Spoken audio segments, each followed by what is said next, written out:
I can't describe it, but I felt like some part of Molly was still here.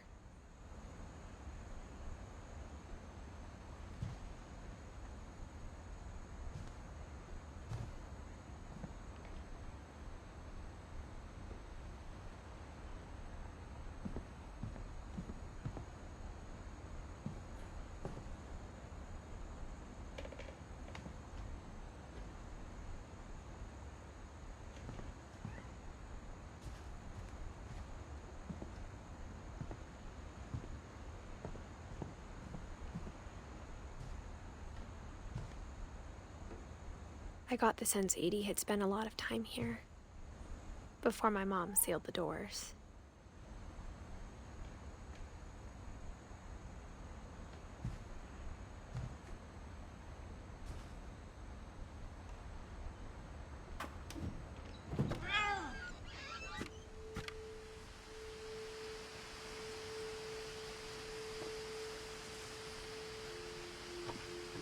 This will be obvious later, but my mom never told me any of these stories. Edie would have, but Mom didn't like bringing up the past. Though, when we adopted a stray kitten, she was the one who named it Molly.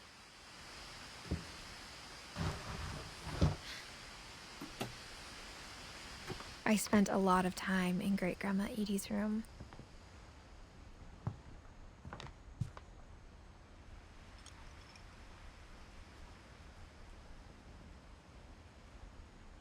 We got along, and it was a good place to hide from my mom.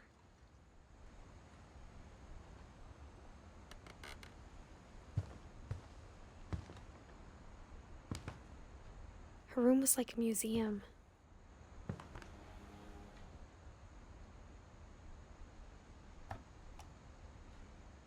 For 500 years, the Finches have been famous throughout Norway for their fortune and misfortune.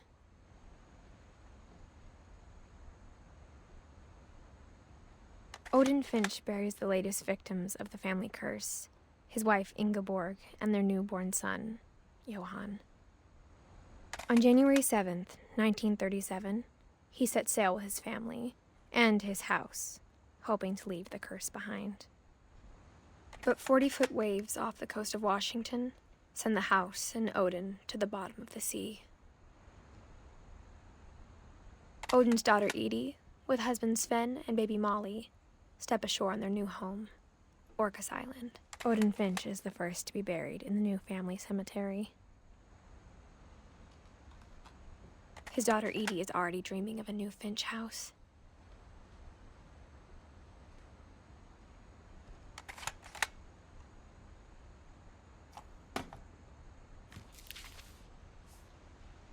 Whatever's wrong with this family, it goes back a long ways.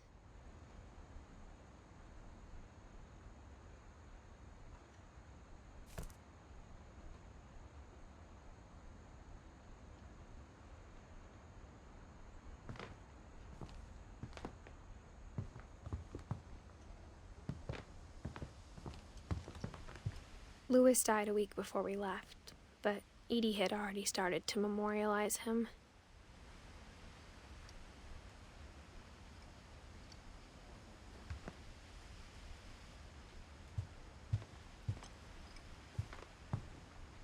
One summer, they evacuated the island, but Edie refused to go.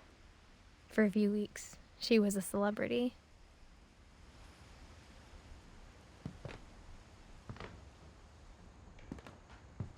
When Edie told people Sven was killed by a dragon, she could also have said he was building a dragon-shaped slide that collapsed. She could have, but she didn't.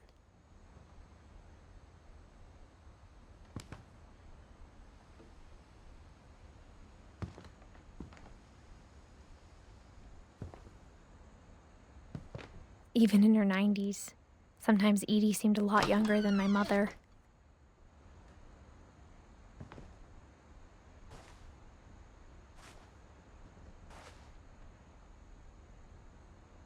The only trace Grandpa Sam's first wife, Kay, left on the house was the pink bathroom. It was a pretty big trace.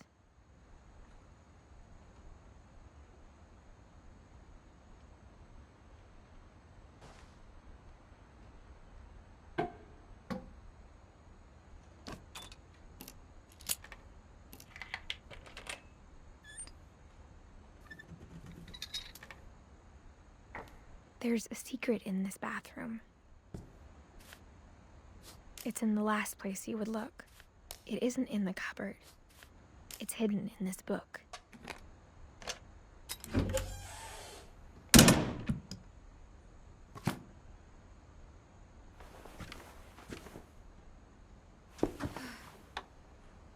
Sven gave Sam an old camera he'd refurbished.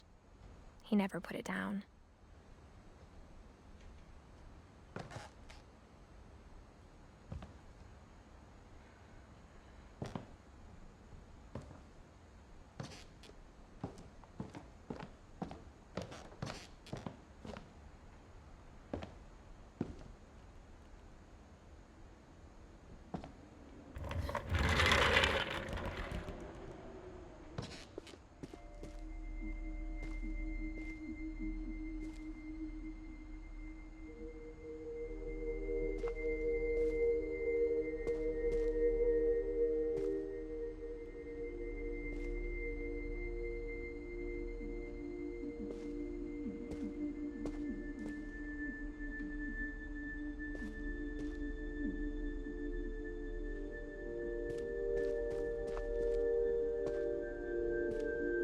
I knew Grandpa Sam had a twin,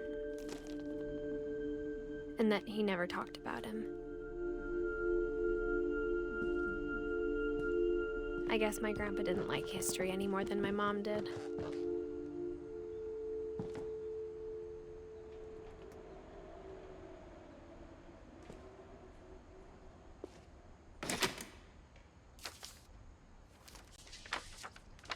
How I Want to Remember My Brother by Sam Finch. The thing I remember is that when he made up his mind, that was it.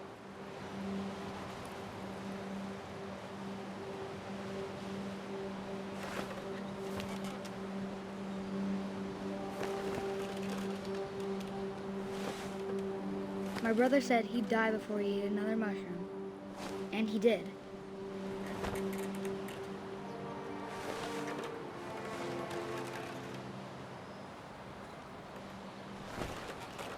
At Barbara's funeral, we swore he'd never be afraid again, and he wasn't. I think Calvin always wanted to fly.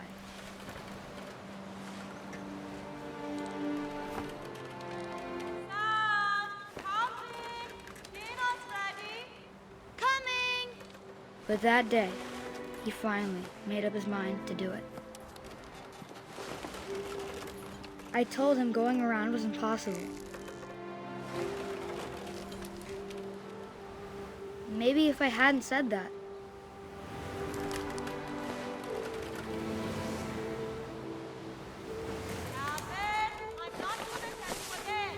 Maybe if the wind hadn't picked up.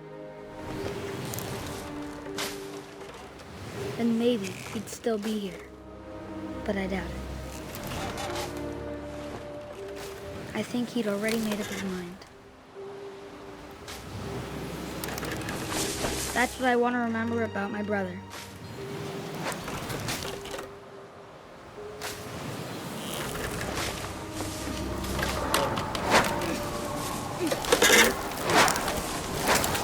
The day he made up his mind to fly. And he did.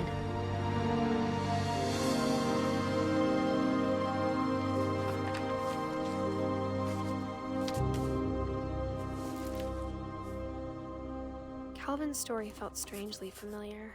When I was younger, I remember trying to do the exact same thing.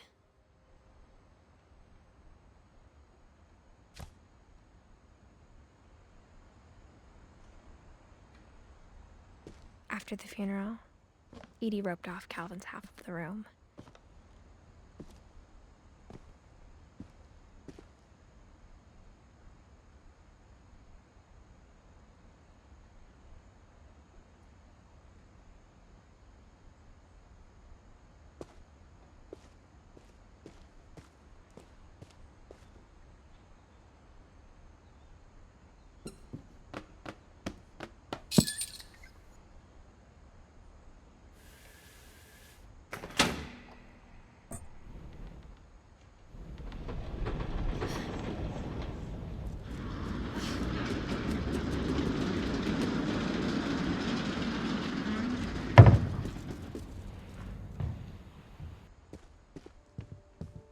passages were a pretty tight fit.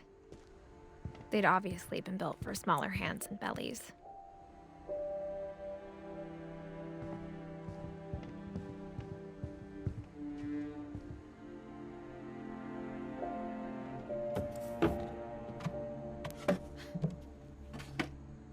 Growing up, I always thought of Barbara as a child star.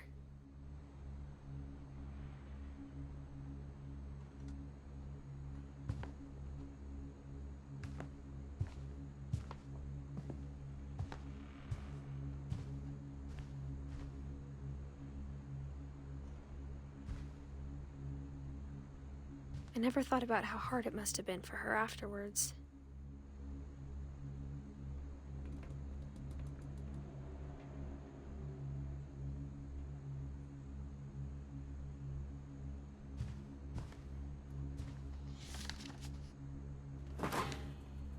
Of all the stories people wrote about Barbara's death, I'm surprised Edie saved this one.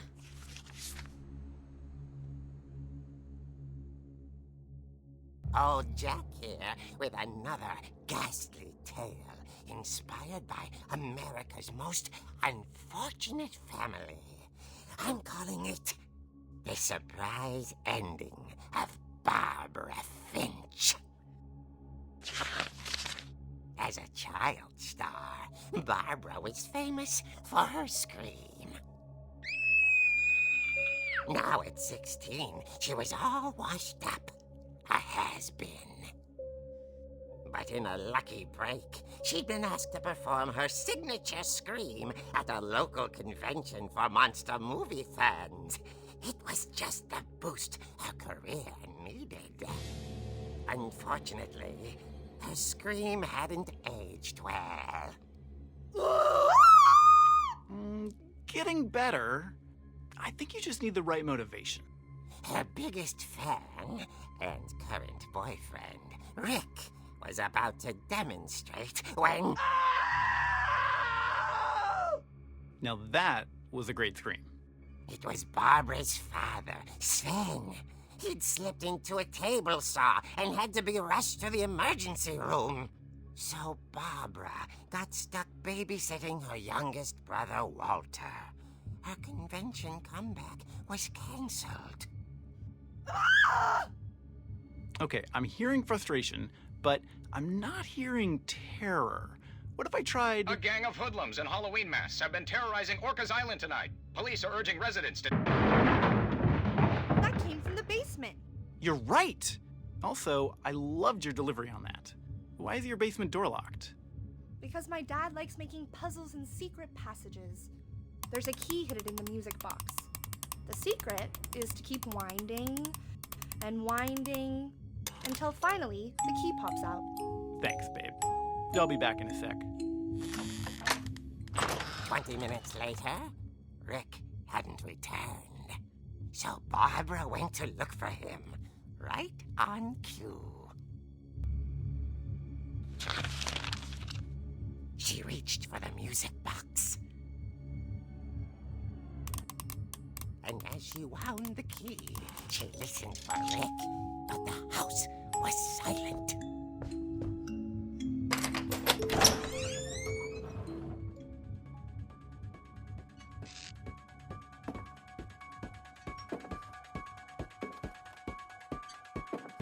She found Rick's crutch and imagined the worst.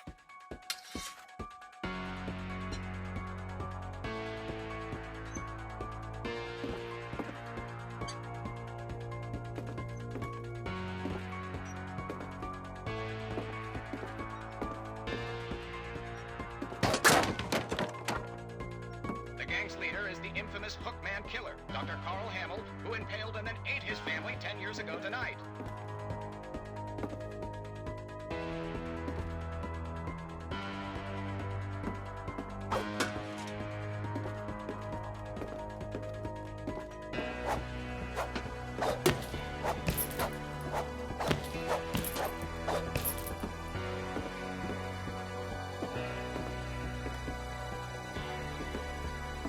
The old fridge rattled and grew still.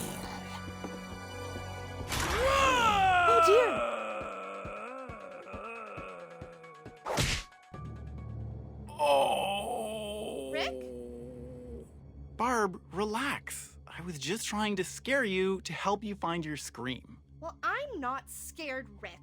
I'm furious. Then act furious. All I'm getting from you now is that you're hurt and confused and She threw him out, but she kept a little something to remember him by.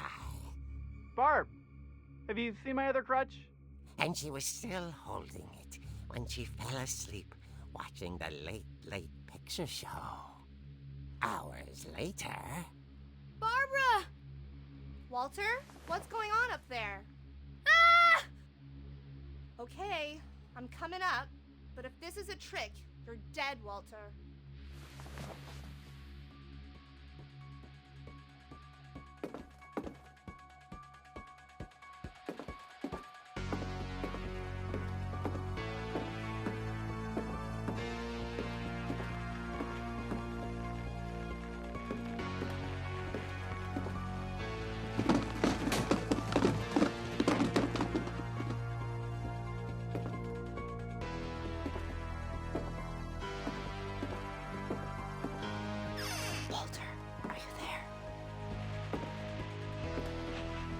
Walter had vanished, but his bedside radio was still on.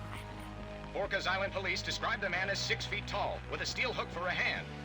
Residents are urged to lock all doors and windows and notify the police of any suspicious activity.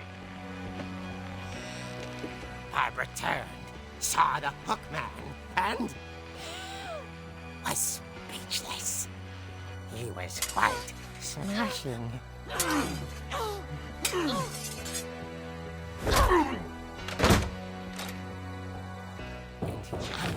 was. He couldn't get enough of Barbara. Okay, Barbara, there's gotta be another way out of here.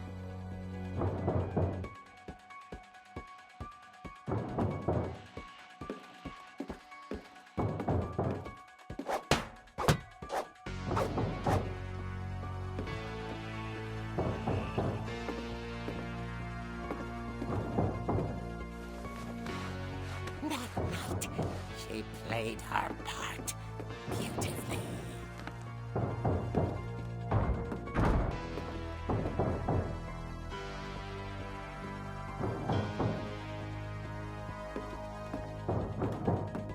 She thought about abandoning Walter, but just couldn't do it.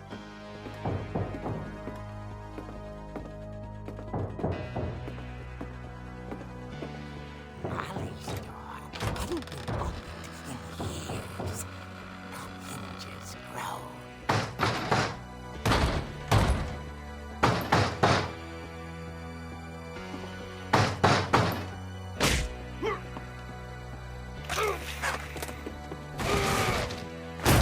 He wasn't moving, but she sensed the story might not be over yet.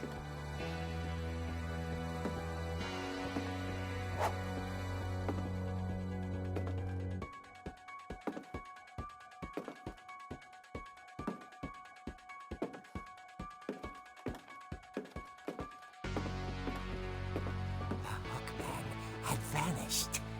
She listened for his breathing, but all she heard was...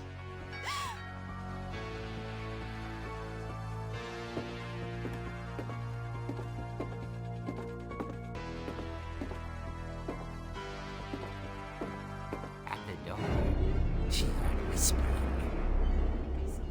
It was coming from inside the house.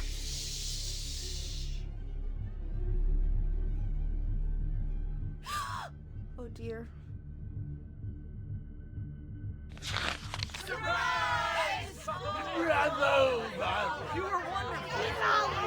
monsters had come to surprise her. For Barbara, it was a dream come true. Then she saw what kind of monsters they were, and she realized what was about to happen. She was going to be famous. And with her final breath, Barbara Finch gave the performance of her life.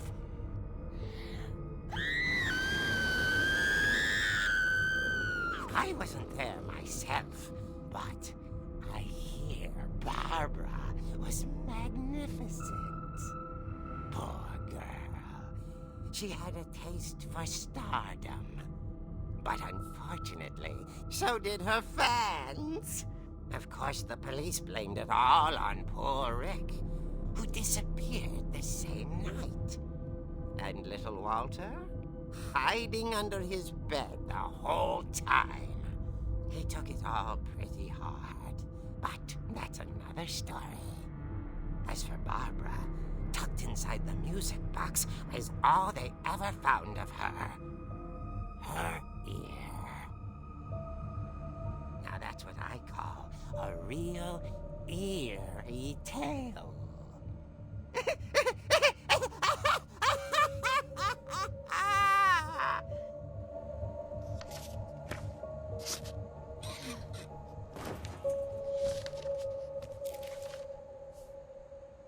Edie told me all Barbara wanted was to be remembered, as absurd as that comic was. Maybe what Edie saw was a happy ending.